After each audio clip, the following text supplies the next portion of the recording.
Alrighty, everyone. Welcome back to DSP versus the Internet, episode 26 for August 13, 2023. Please consider becoming a member today if you'd would like to be someone to submit clips for next week's show. Ultra members are guaranteed to be watched, which is what we're watching right now. And standard members go into that randomized playlist, which we'll be watching after. Let's see what you guys had in store next. Oh, yeah. Now is the time. I invite you to rise up as we go onward as one and celebrate our 50th Fireworks. birthday. Raise your drums in the air. Singaporean fireworks. In Singapore.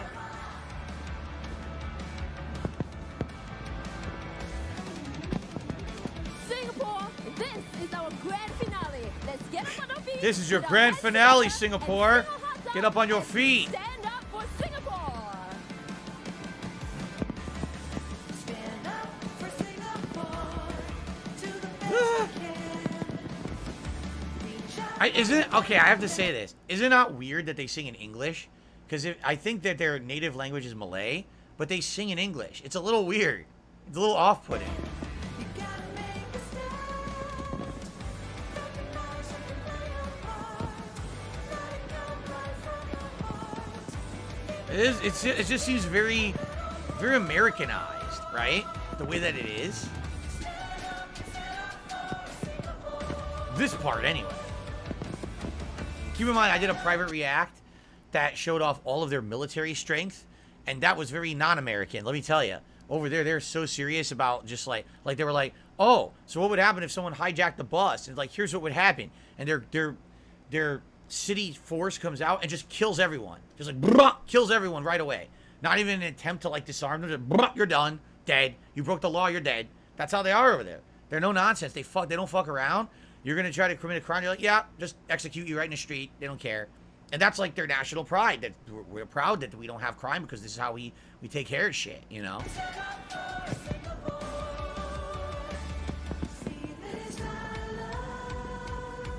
The people seem to be pretty happy about it, right? They don't seem to be too upset about it being run like that.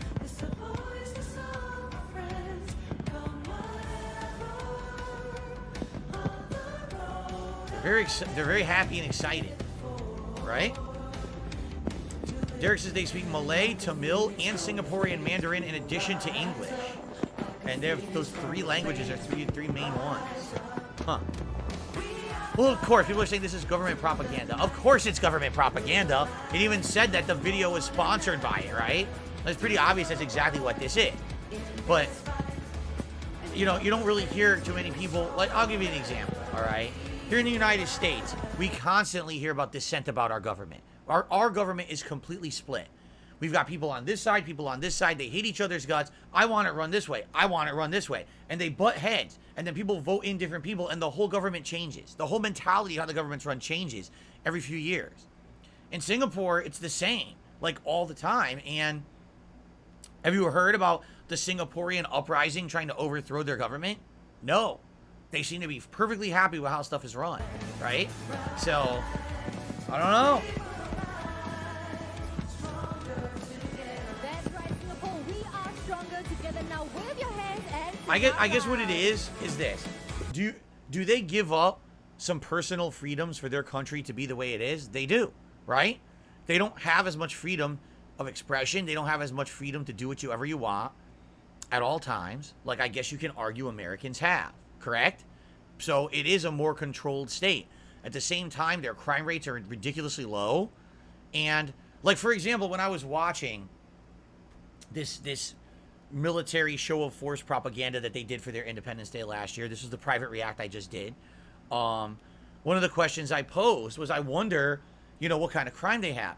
And the answer I got was very honest. They don't have it. Like what they were preparing for, they've never had to actually, in the 50 plus years that Singapore has existed, they don't have violent crime. They don't have terrorists. None of that exists in Singapore because they know if you fuck around, you're dead. So I guess, you know, there's a trade-off. You give up your private freedoms, but by giving up those freedoms and having a more controlled state, you don't have to worry about that kind of crime at all. You can live a safe life. So what is the trade-off? Is the trade-off worth it? I mean, that's a very subjective question, right? You know, I guess it really depends too on where you live. Like, Perhaps if you live in the United States in a place where crime isn't a big deal, then you're like, I love the United States. If you live in a place in the United States where crime is awful and the police have no control over it, you're probably like, dude, I want to live in Singapore, right? So, I mean, like, I guess it all is on your own personal subjective perspective.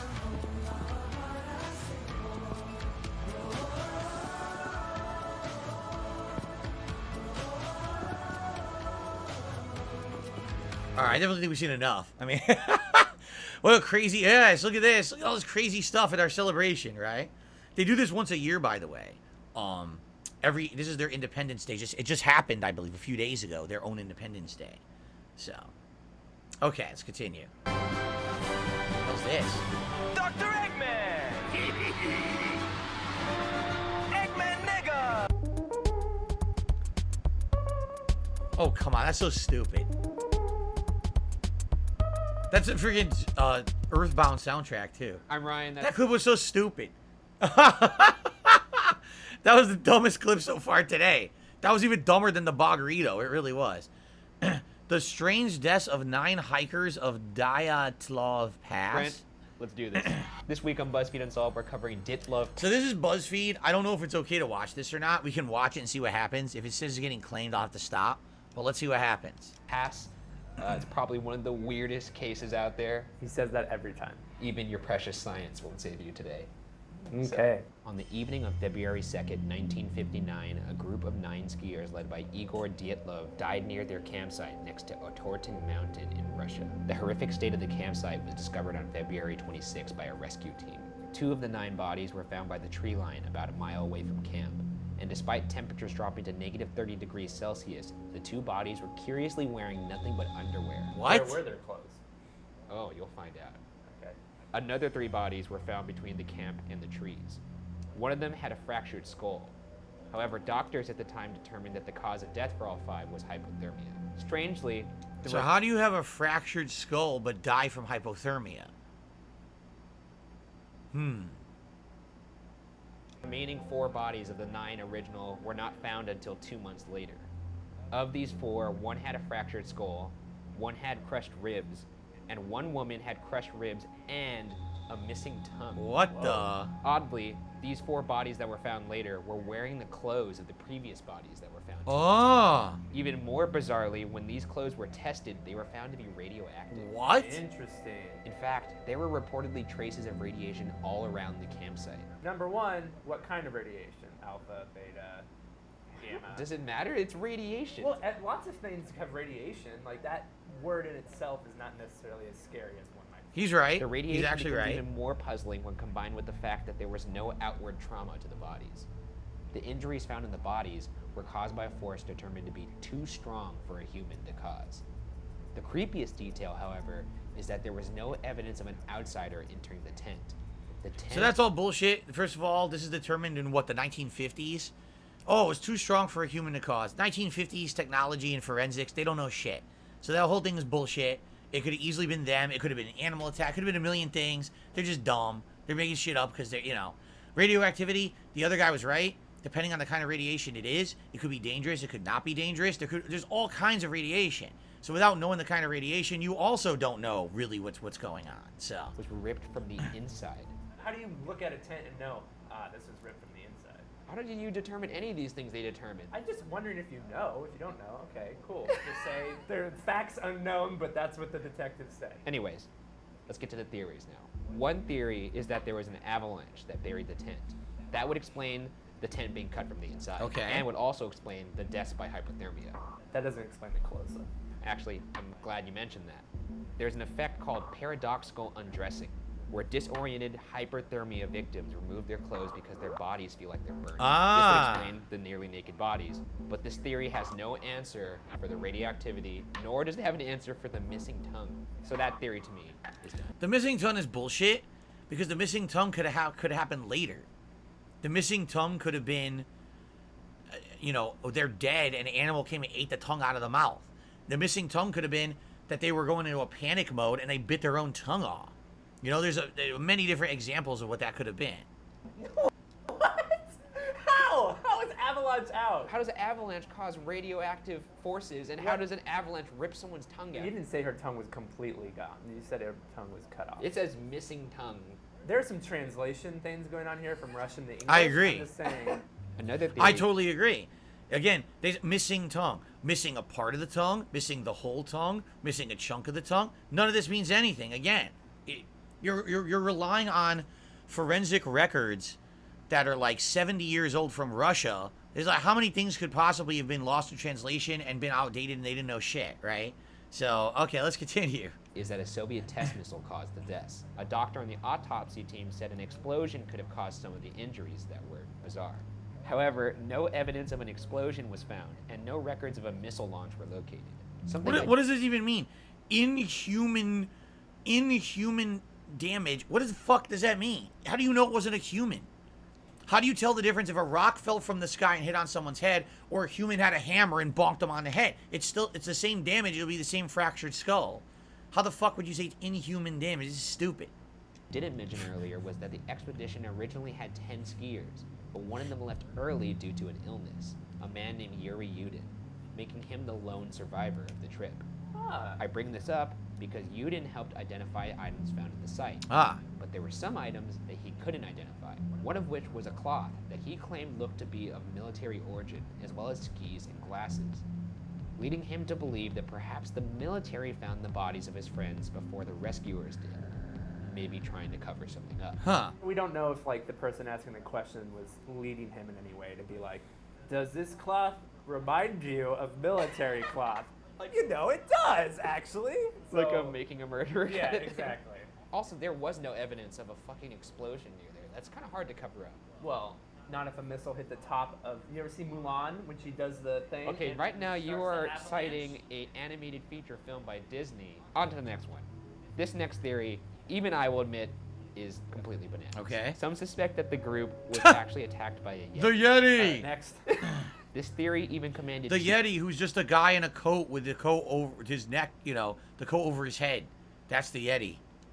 2 hours of a Discovery Channel special called Russian Yeti, The Killer Lives, in 2014. Yes. However, there was no evidence of a Yeti, and furthermore, I can't imagine a Yeti taking the time to cover its tracks. Everyone knows that the Yeti is a peaceful creature. Not according to Russian Yeti, the killer lives. This brings us to our final and most popular theory. And I imagine you saw this one coming. It's aliens. Aliens? Get the fuck out of here. All right. No, hear me out here. There's actually a lot of reasons why this makes sense. There are supposedly reports of bright flying spheres in the area Of course. in February and March of that year. Here's a quote from lead investigator Lev Ivanov. Quote, I suspected at the time and am almost sure now that these bright flying spheres had a direct connection to the group's death. Oh my god. Even more peculiar, Ivanov was also ordered by Soviet officials to close the case.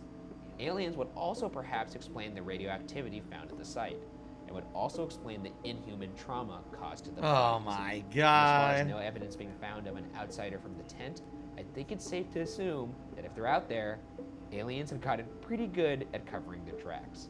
I don't buy it. Bright flying spheres, missiles.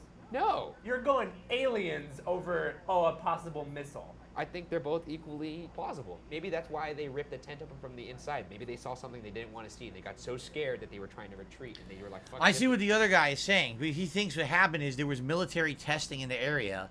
These hikers didn't know it.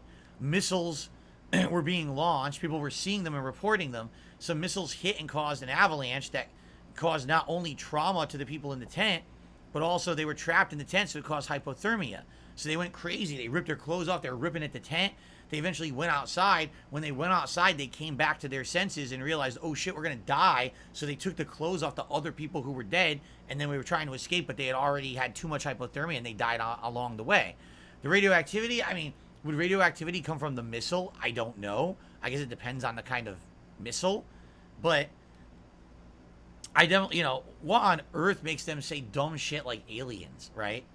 I know what happened. So the aliens were actually invading. They were going to abduct these people, but then the Yeti showed up, and the aliens were like, oh, we're not fucking with that Yeti. That thing's too crazy for us. And then they took off, and it just made all this mess. No. Yes. How? Because there's no evidence of a fucking missile blast. There's no evidence of a fucking alien ship landing on a mountain. That's because we wouldn't know what evidence of that looks like. And if there was...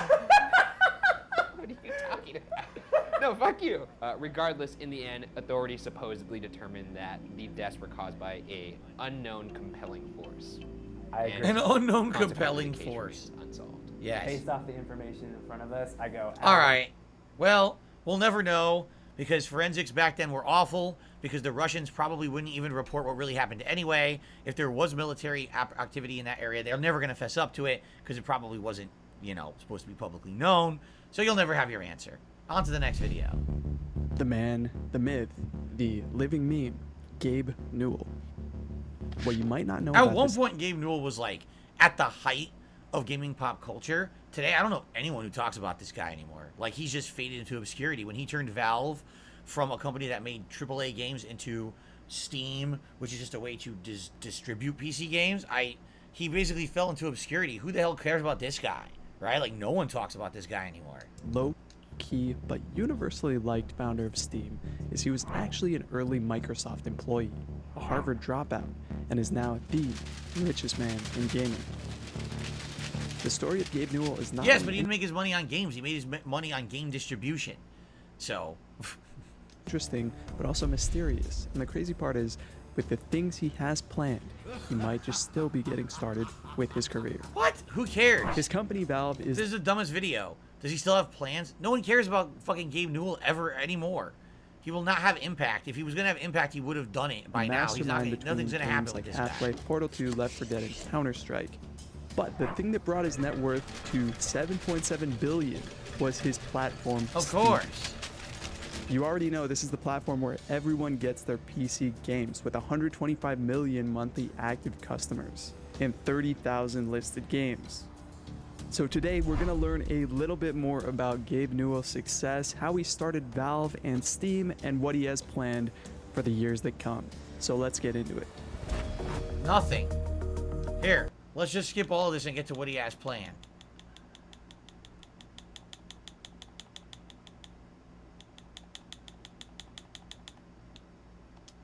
To see if Valve releases its next games as Steam Deck exclusives. No.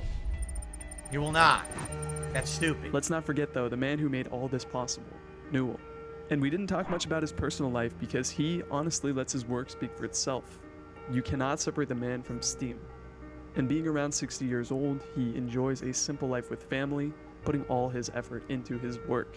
For the most part, avoiding controversy and social media. This monastic focus has made him, his platform, and his new hardware the most earth-shattering things in the PC gaming world. The side effect of this being him making billions. This whole thing is exactly. It's a fluff piece. This whole video doesn't say anything, right? The whole thing's a fluff piece. It didn't really say shit. Gabe Newell has literally no impact on the future of gaming outside of distributing games on PC or a device that is like a mini PC called the Steam Deck. He doesn't make games anymore. Okay. In this video, I'm going to show you how one call center will be involved typically in multiple scams. We're going to look over the scammer's shoulder as he runs those scams. Critical alert from Microsoft. As a good example, we're going to pick on Manier Software and Technologies Private of Kolkata or Kolkata in India. As with most Kolkata scammers, they're located near the Salt Lake and their address is on screen at the moment. Even as their address, that's pretty funny. I don't have any pictures of the outside of the call centre apart from these two which appeared on Google Street View. I can, however, see the various computers within Manier's call centre. This is the fake virus pop-up that I spotted and I gave the number a call. Huh. Thank you for calling the support center. How may I help you? Yes, I seem to have a problem on my laptop because there's like an error screen which I can't get rid of, and it says to call this number, something about a Windows warning alert. I'll not bore you with the usual scam, but suffice to say they wanted me to make payment for something that I didn't need on the website called Cognitive Media Solutions. This is either a completely fake company name or they've chosen to get a relationship with Cognitive to process their scam payments. At the time that I've released this video in October 2019, the Cognitive Media Solutions website is still up and running, but I suspect it'll not be there by the time you look at this video. It's so messed up. So, they hit you with malware on your computer, and there's a pop-up that says, oh, you want to get rid of this because you got malware? Pay us like hundreds of dollars. Like, what the fuck? And all it is it's malware virus. So if you just find a program to run that'll just clear your PC of it, you're done. And how many people actually do this, right? How many people would actually call the number, go to the website, and fucking do a scam, hundreds of dollars, gone for nothing, right? What the fuck? The company claims to be based in Chicago, but of course we know this is Manier in Kolkata in India. Right. The website claims that the company does all sorts of legitimate work, including web development and marketing, but it really is just a front for their scamming operation. It's all fake. So apart from pop-up scams, what other sort of scams do that call centre run? Well, here's an advert which shows clearly that they want both inbound and outbound calls. They will make direct calls to people in the US, Australia and the UK. But they were also looking for people for something they call online education. What's that? So I was able to listen in on some of their computers to find out what this one was about. Hello. May I speak to Zarika? You're looking at a screen of a scammer who calls herself Jennifer. It's as if we're peering over her shoulder at the software she's running on her PC. On screen you can see some details of the victim that has just picked up the phone to a robocall. This is Jennifer and I'm calling from US Government Financial Aid Services. US Government Financial Aid Services. That sounds very legitimate, let me tell you. I mean, just from hearing the name, I know that this has got to be a legit thing. It's totally not the most generic thing you've ever heard, right? How are you doing today? There is such a thing as a federal grant for students, but of course this person is not a representative of the US government. The reason I'm calling you today because you have been qualified by financial aid to receive some free government grants, money provided by financial aid site. Let me tell you, it's free money from financial aid which you can utilize for any personal purpose you like, and the best thing is that in future you never have to pay it back. Right. To receive Sounds the grant, legit. you don't have to pay any single dollar and don't have to disclose none of your bank informations like credit card, debit card, social security number, nothing like that, okay? Free money you don't have to pay back. Yeah. Sounds almost too good to be true. Today you are selected because you always pay your tax on time. You're a good US citizen and moreover last 2 years you haven't received any financial help from financial aid side. So that's the reason government had made a survey. On that survey only few people got qualified for the grant. Right. And you are one of them. So today is the final qualification and after this qualification you will get your money in a form of check. A UPS guy will come and give it to you. Okay? And the No, I hate qualification UPS. questions I want aren't Federal very Express. difficult. Are you currently enrolled in any school or any college right now? She records the answers on the VC Dial comment section. This is the software that she used to do the mass dialing. Okay, no problem. What's the highest level of education you have? Oh, okay, ma'am. So, ma'am. High school. In which year got your high school diploma, ma'am? 2006. What's your age right now? 30. Okay. Do you have any computer with internet access in your home, ma'am? Why on earth would they Okay, be no asking you problem. these questions Just to hold give you on the free line. money? I'm Like, what the transferring hell? this call to my senior supervisor. The Just hold on a moment. As with most scams, there's a call transfer somewhere in the middle. It just looks better if there seems to be more than one person involved, and it looks less like a scam. Hello? No. Tell them. Hello? Hi, I'm speaking with Miss Jessica. No, it's Jerica, asshole. Hi, Jessica. My name is Peter, and I'm calling you from the U.S. Government's Grants Department, and I'm the senior supervisor over here. How are you doing today? We'll skip through fake name Peter's script because he only reiterates what his colleague has just said, and we'll get to the nitty-gritty of how the scam works. Peter explains it. So now I'm going to tell you that how you will receive this grant, so listen carefully. So Jessica, I like how actually he's trying to, you know, do his scam tracking here, and Windows is fighting him. Oh, because your computer is running slowly. Would you like to change the colors? Hey, Windows, can you fuck off? Stop being intrusive. I'm trying to use my PC for something. Get the fuck out of my face. Look how annoying that is. Hey, Microsoft, can you kiss my ass and get the fuck off my screen? not possible by our government to call each and every single person to give this grant. So there should be a medium. So this time the medium is education department. That's why all the qualifying questions are based on education. But that doesn't mean that you have to enroll anywhere or sign up anywhere. Right. The questions are just based on education. So what do they do with this information? And Jessica, you also don't need to worry because I'm sitting over here to help you out. Because Jessica, if you receive this grants money, then government also give me some commission on that. That's why I just try to help you out. Hope you don't mind. All right? So this scam is really only about the call center getting some commission for passing on some details, and of course, the person on the end of the phone isn't going to get any money whatsoever.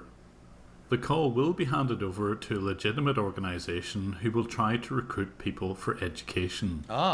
Manier will make some money for every call that they manage to transfer correctly, and he coaches the victim into which way to answer the questions to maximise Manier's profits. Jessica, don't need to worry. Now you have all the qualifying questions with your answers. Jessica, don't need to worry. You will be easily qualified. So Jessica, before transferring this question to my advisor, I have to tell you one more thing. That Jessica, just be careful because my advisors are very smart and very intelligent like you. They are just trying to disqualify you because if you are qualified, then they simply lose the money from their side. What? That's why they just try to disqualify you, okay? What are you talking about? That's why they are asking you some tricky questions like, they will ask you like, did anybody in this call offered you any kind of grant or any kind of free money? If they ask you this question, then what should be a smart answer, yes or no? So they begin to coach the victim into what sort of answers to give to the questioner, just so that Manier can guarantee their income. That's crazy. So they run the scam and then they coach you to protect their ass so that it sounds like they did a good job getting your information and you're not, they didn't lie to you to get it. Wow. That's Great. really messed up, man. And if they ask you, did anybody coach you or trained you that how you will talk with them or answer their question? I wonder how they get your information. They probably sold it at mass, right? For general information for people who register shit online and stuff. They probably just get sent a bunch of shit to use for this. Should be a smart answer. Great. And Jessica, remember, they are very clever. They can ask you the grand question very tricky way. Remember, they can ask you like, you're aware of some call centers are using dishonest and unethical practices, but I can assure you that you will never receive anything such a gift card, access to a job, financial aid or grant money. So anybody offers you any kind of grant, any kind of free money, then what should be a smart answer?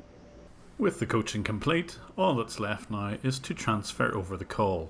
However, they want somebody in the same call centre to make sure that she answers the questions properly. Oh, because so when they hang up, then I'll be back in the line, then I'm going to tell you that how your money will be dispatched, okay? So he now hands the call over to one of his colleagues in the same call centre to make sure she's going to answer the questions just right. Wow. Okay. So here you go. Best of luck. I'm just going to continue. Will they ask her about changing the colors of her Windows layout and at any fake point? name Peter now hands over his headset to the guy sitting next to him. Hello? This second scammer now enters all of Jerica's personal details into the website called manier.co.in, the company's website. The webpage was still live at the time this video was released, but again I don't think it'll last very long. The source code shows that it's clicksmart.com, a company in the US who receives all this personal data, and if a degree is selected, it's onlinecollegefinders.com who receive it. So by making mass robocalls, lying about a grant, coaching the victim to make certain statements, Manier will end up getting a commission for any data that they send to these companies under false pretenses. And this is just one example. I mean, this video goes on. We're going to end it here. Can you imagine how many examples of these scams there are? All these companies that are completely and utterly full of dog shit, making stuff up, lying about what they're doing, just to make money. Is fucked up, right? So, alright. Guys, thank you for watching DSP versus the Internet, episode 26. That was part 2. Good variety so far. I believe now we've gotten through all of the Ultra member submissions, and we'll now be going to the standard. Let's just confirm that. For calling support. Yep, because this is another video. Yep, this is not it. Okay, so that's it. We got through all the Ultra member submissions. We'll now be going to the standard members in the next video. I hope that you guys are enjoying. If you are, thank you for watching. Remember, liking these videos, leaving comments helps a lot. If you want to be part of the group to nominate these videos for next week, please become a channel member today. And thank you in advance to anyone who does for supporting the channel. Keep in mind, I really don't make any money on these videos. They all get claimed, but it is the memberships that make this viable to do every week. So thank you in advance, and I'll see you in part 3. Thanks a lot.